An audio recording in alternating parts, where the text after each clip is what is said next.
喂，我有睇《城邦論》嘅，咁就點解咧？就因為我同阿黃洋達一齊受審嘅時候咧，即係就佢個太太咧，就啱啱係做緊出版社咧，就係呢一個出版《城邦論》。咁話我寄本你啦，你唔使買咁。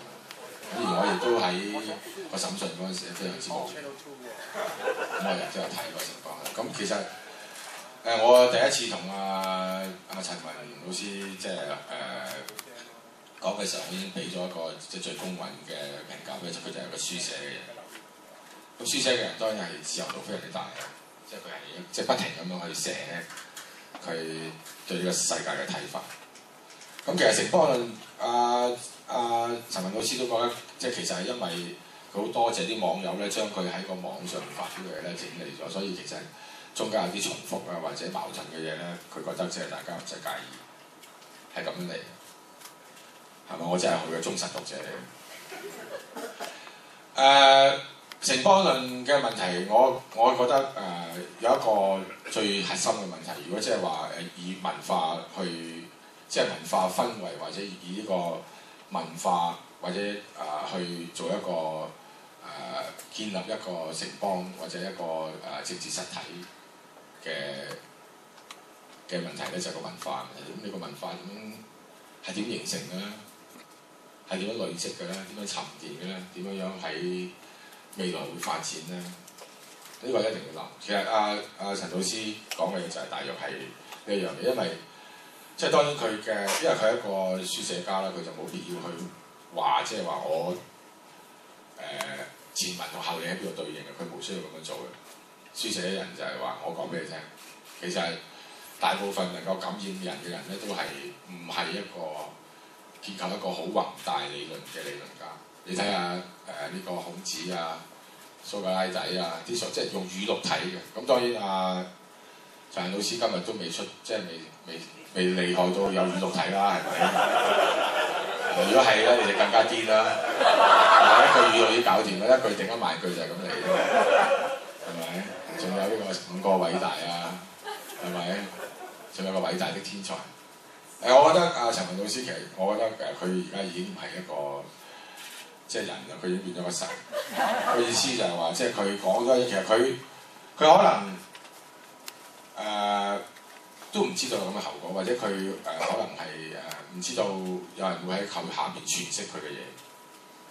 咁喺網上面呢個，即係你講一句，其實我都講過好多次，即係話一個作家又好，一個講嘢人又好，佢講咗出去嘅嘢咧，就係已經潑咗出去嘅水，嫁咗嘅女兒，佢已經收唔翻。如果有人再去同佢解釋下咧，更加收唔翻，係咪？咁所以其實咧，我覺得陳雲即係講嘅書寫會變成一個政治嘅現實咧，其實係反映咗香港政治嘅無奈同埋無能，咁佢先至可以出嚟。咁當然，如果佢繼續咁搞落去咧，佢有機會做希特拉嘅。如果有人即係話有人即係幫佢即係唔係真係 set 嗰個希特拉，即係話佢真係如果佢咁樣繼續書寫嘅時候，即係有人係攞咗佢嗰啲嘢，再系統啲咁講咧，係會。即係佢只要喺呢個社會裏面揾到一啲社會力量，覺得係呢種咁嘅論述，呢種咁嘅説法，將佢系統化之後，係可以去改變香港，係會改變香港而家嘅政治狀況、經濟狀況，從而令佢得益嘅時候咧，佢會成長得到。其實大家有冇睇我的奮鬥啊？有冇睇我的奮鬥？有冇㗎？有冇啊？咁你點拉希特拉啫？嗱，我第一次同陳老師講嘢咧，我真係咁講嘅，我係比較直嘅。我哋睇下我哋奮鬥或者驚人相似咁。其實我唔係話佢係希特拉，佢亦都唔想做希特拉，我知道。但係個問題就係講嘅嘢非常之相似。其實希特拉都係針對住呢一個奧匈帝國嘅崩潰，呢一個德國嘅建立，德國嘅建立嘅遭受戰敗，呢一個軍國主義不成功，反而承受咗凌辱，個社會好混亂，有一個強權喺度，另一個挑戰佢嘅強權共產黨同埋社民黨失敗咗，呢個魏瑪共和國係唔得。佢覺得令到德國衰嘅人，佢第一個認定咗猶太人。呢個點解係咁？我真係唔知。其實而家聽講話佢都係猶太人嚟嘅，即係做咗 DNA 之後。咁佢亦都唔係德國人，佢係嗰個控制國嘅人啊嘛，佢喺維也納出世。咁佢就真係佢揾咗個理由，就係話其實真係猶太人，即係搞鬼。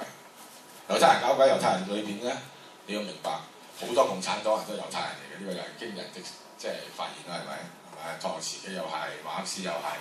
而家聽講話驗 DNA 咧，就驗咗列寧都係，其實佢唔係蒙古種，係猶太種。呢個嗱，呢一個希特拉嘅觀察睇到就係話，猶太人作為一個亡國嘅人，喺去到其他國家裏全部毒害當國嘅人，然後咧就位居要津，一係就收買政客，一係就自己做呢個銀行家。因為猶太人嗱，當然。呢一個希特拉嘅講法就係好簡單嘅啫。既然間猶太係壞人，而共產黨又係大部分係猶太人，呢個共產黨一定係猶太人要嚟去搞亂呢個日耳曼，即係呢一個民族嘅嘢。咁佢就由此而即係推論咗一個就係話，如果你要恢復翻日耳曼民族嘅雄風，即係我哋有咁多叻嘅人，由呢個沙迦一路發展到有呢個。呢一個文學、音樂、哲學、科學，係咪睇過呢個德國史？即係講得非常之驚人，係咪？好啦，佢嘅講法就係，既然間有呢啲外來嘅人，猶太人去影響咗個人，去殺，即係驅逐佢咯。到最後佢先至覺得係要滅絕佢嘅啫。其實你諗諗下，去到最後期諗住輸啦，就嚟有機會佢殺咗佢先咯。因為佢拯救咗全世界，冇晒猶太人。嗱。喺呢個問題上面，我哋今日去講話強國人，即係因為我最擔心一樣嘢就係話，當我哋去講話喺一個文化氛圍裏邊處理，即係呢個浸淫得太耐，接受咗呢一種咁嘅文化而不能自拔，而反嚟咧係會去再去鞏固呢種文化嘅族群係唔得嘅。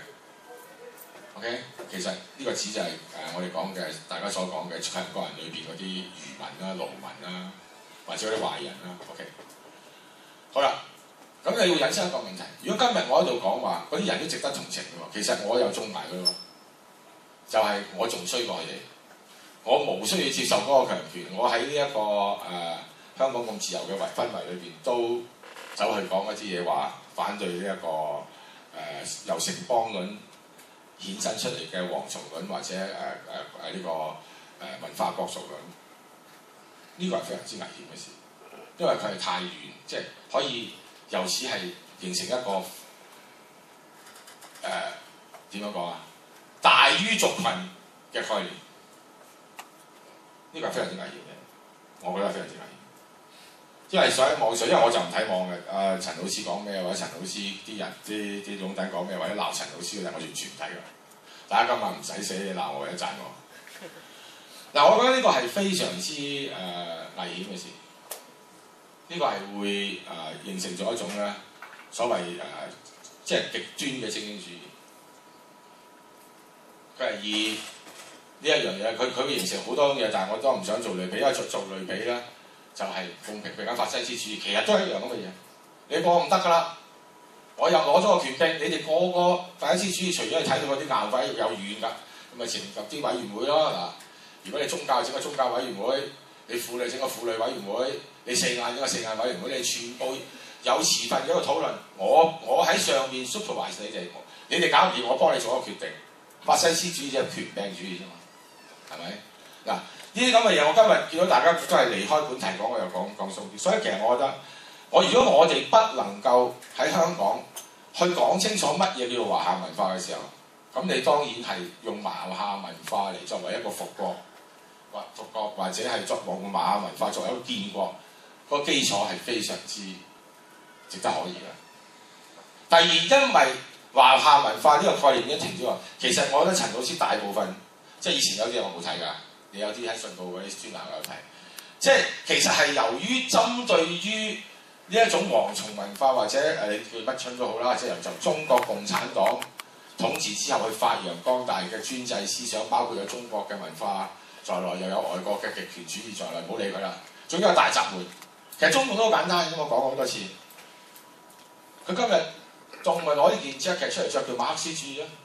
聽日熱熱地抌出咗佢，攞件背心出嚟着，咪叫特色嘅社會主義咯。跟住再後日都唔得喎，着抌埋件衫，赤裸裸紋身叫做有特色嘅資本主義，有冇得講？所以喺呢一點上面咧，我就會認為，如果大家係因為要對應或者抗拒呢一個由中共去發展咗出嚟形式變，即係多方變種嘅文化，而去想像一種華夏文化，咁呢個當然係非常之可疑嘅事。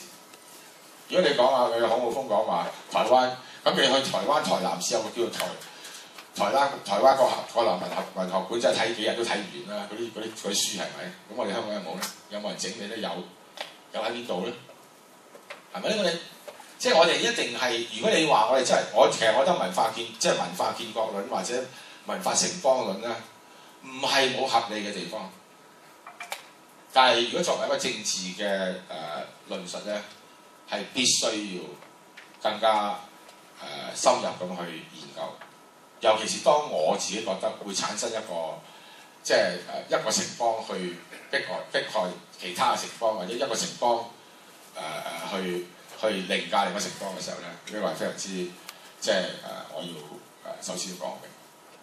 咁所以喺呢一個問題上面，如果我哋唔能夠去認清楚我哋嘅對立面到底係咩回事，而我哋因為呢個對立面太恐怖啦，我哋要離開佢嘅時候，我哋為咗個城邦而又因為有呢個城邦而又做咗一個叫做華夏文化嘅恢復咧，咁當然呢個係要阿陳文老師多啲做功夫去整理出嚟啦，我就搞唔掂啦。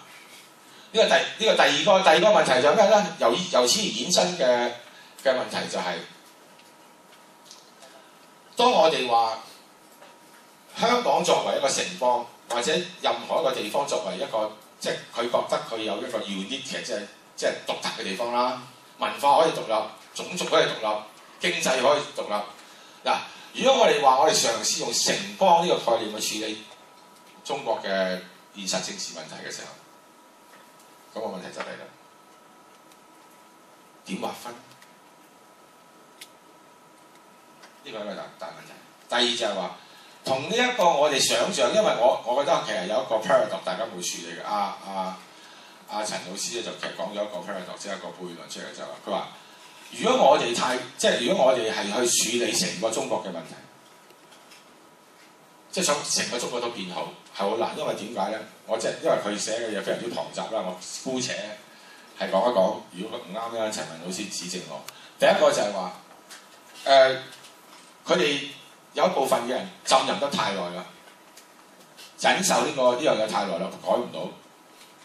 如果我哋要處理埋佢，點處理咧？所以不如分開。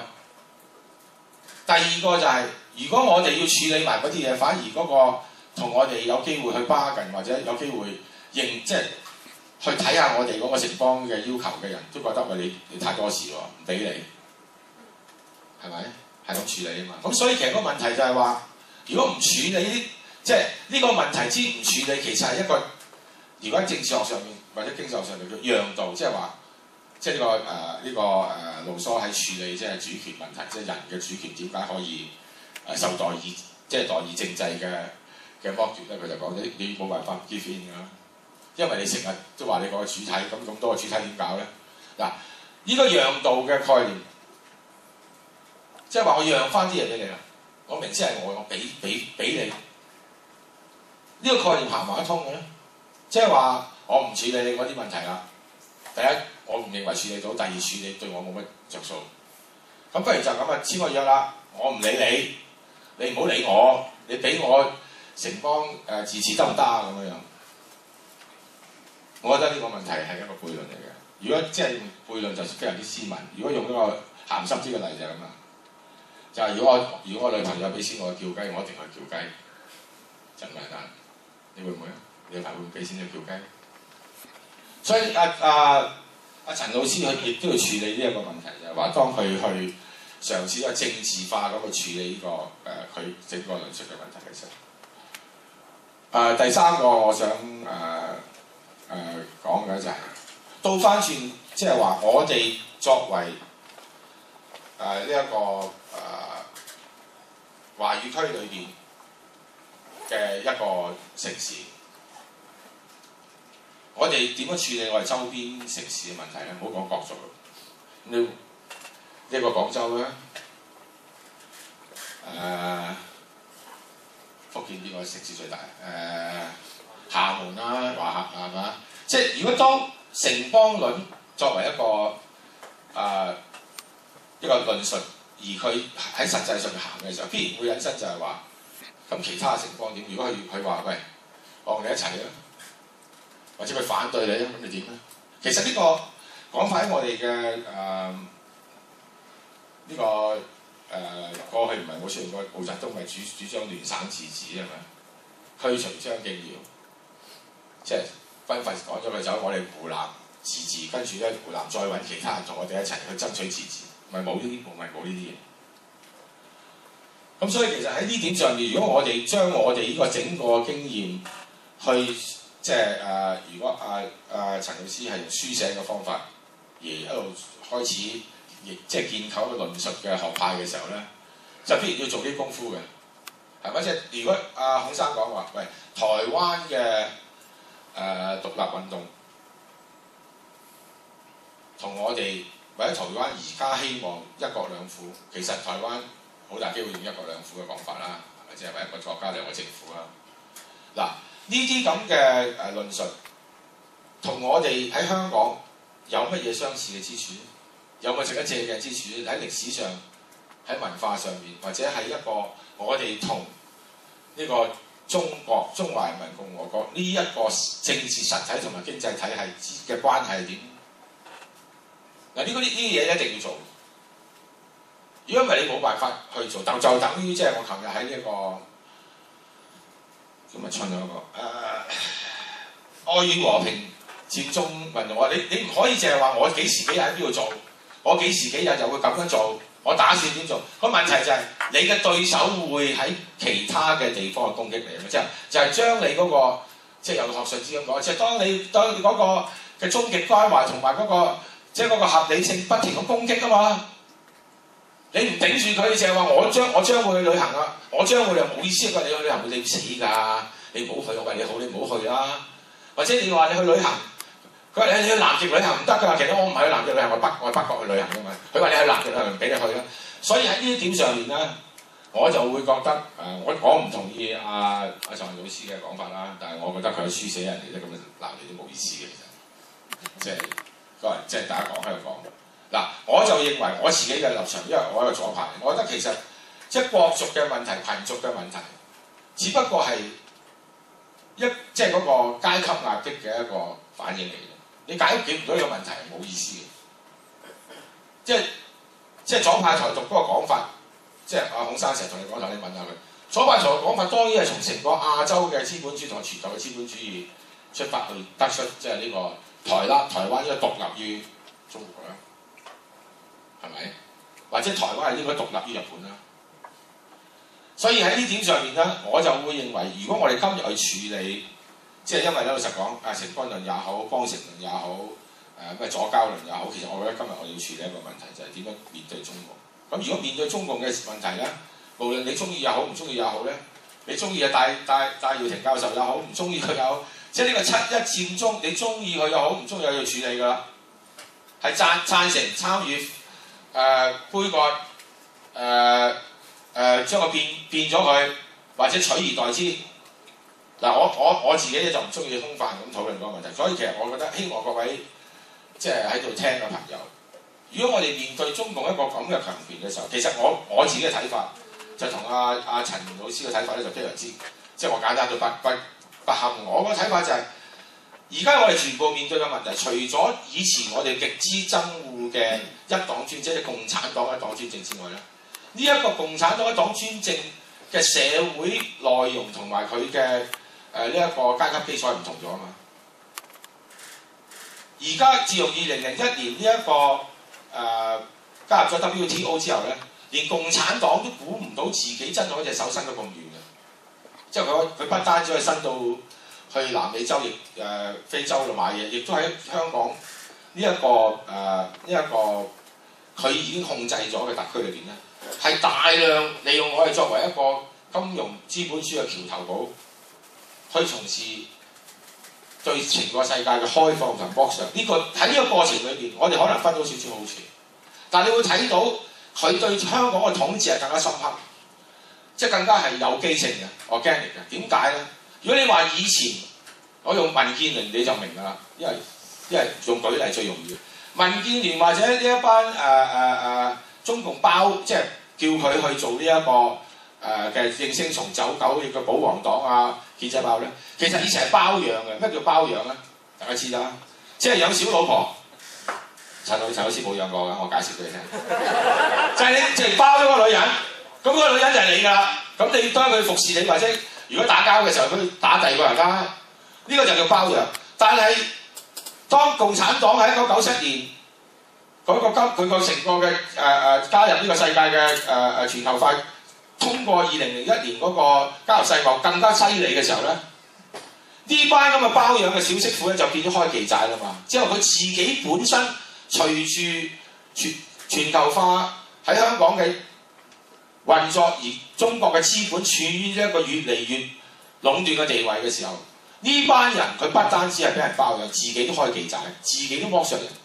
所以喺呢一點上面咧，建制派或者而家講話冇中國唔得嘅人，包括嗱，其實香港好多有錢人咧，佢好憎共產黨到咧，佢都係話：如果你冇咗中共咧，係仆街冚家產。因為點解咧？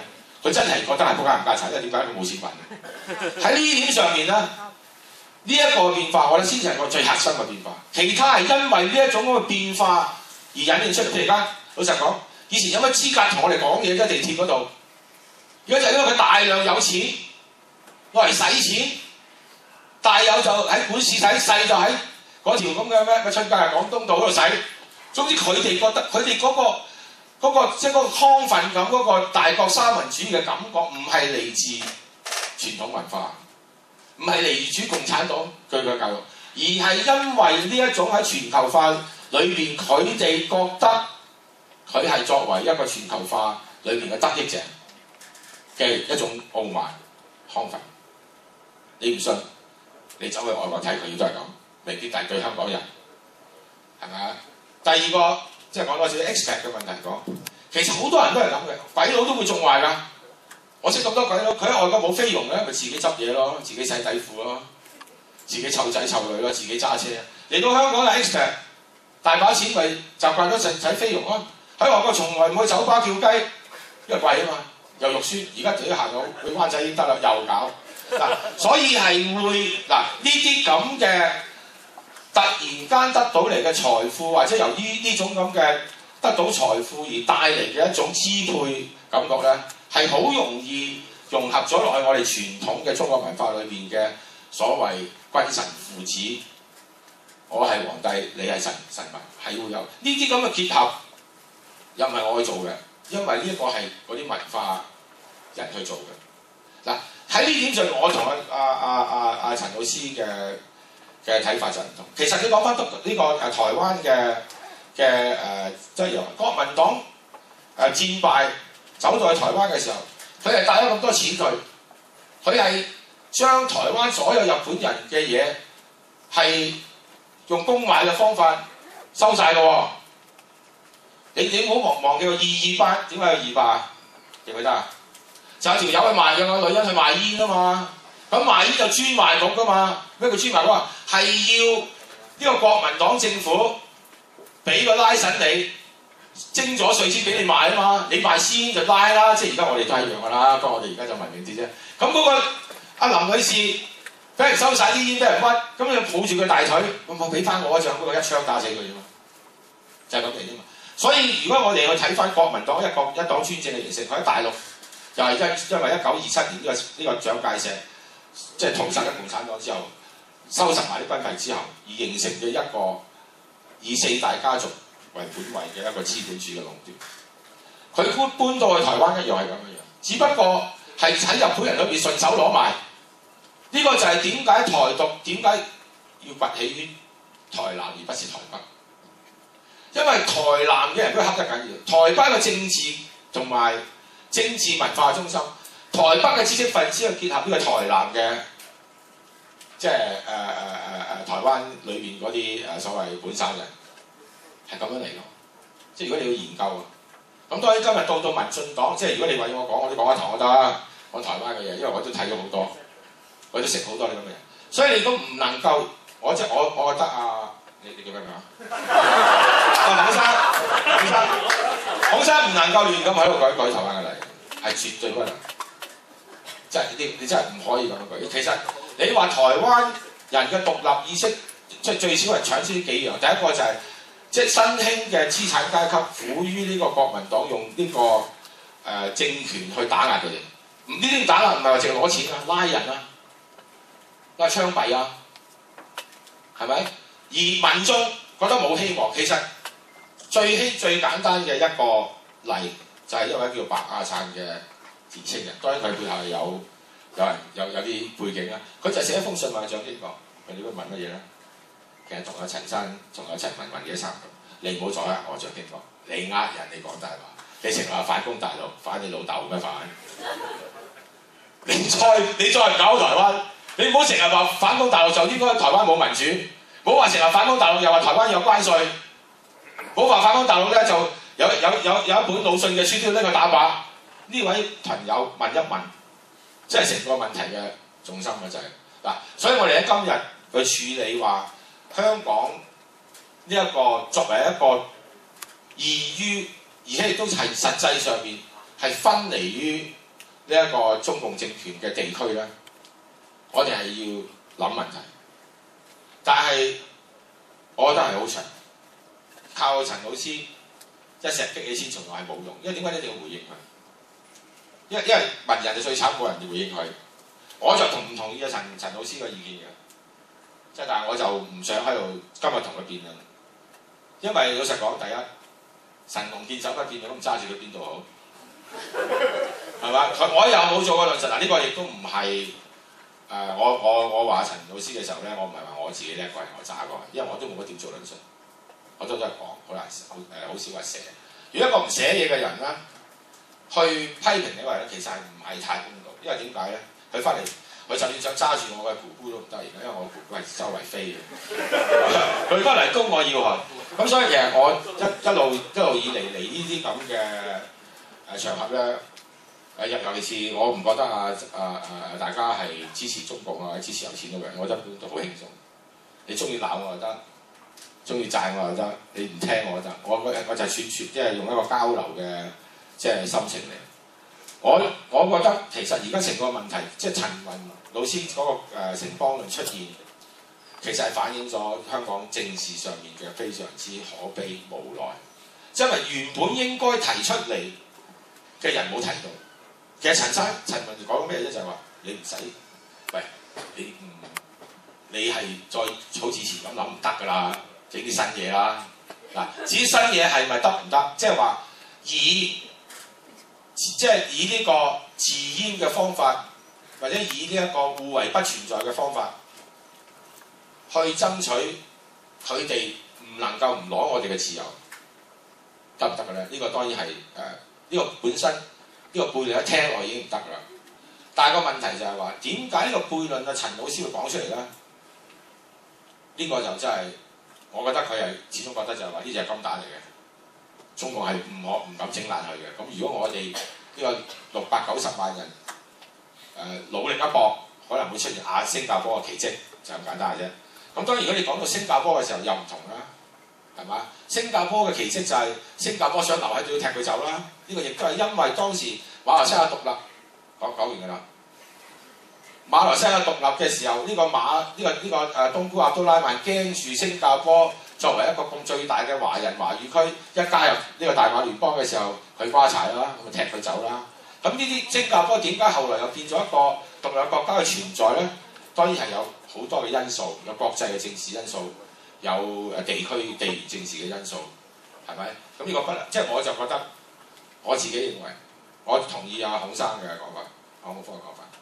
任何嘅源於本土、源於基層、源於大多數受逼迫嘅人嘅運動，係不能夠抄外國經驗，包括共產主義運動一樣。因為共產主義就最強調係國際性嘅，但係阿哥，你要睇下其他，你睇下呢個東歐嘅共產黨同中國共產黨又唔同，中國共產黨又同南美嘅共產黨唔同，係咪啊？所以我覺得我認為孔生講嘅要立足於本土，要立足於我哋嘅歷史文化、我哋嘅政治嘅一個承傳去建構你哋，我係贊成。咁我如果有得罪各位嘅心儀嘅陳老師，對唔住啦，因為我得罪慣人嘅。如果我講錯咗嘅，請指正。如果大家再想討論嘅，我暑假得閒，暑假先得閒，要過咗7月先啦。咁就或者我要寫啲嘢啦。我覺得即係如果唔寫啲嘢咧，真係好對唔住孔生同埋陳老師，多謝大家。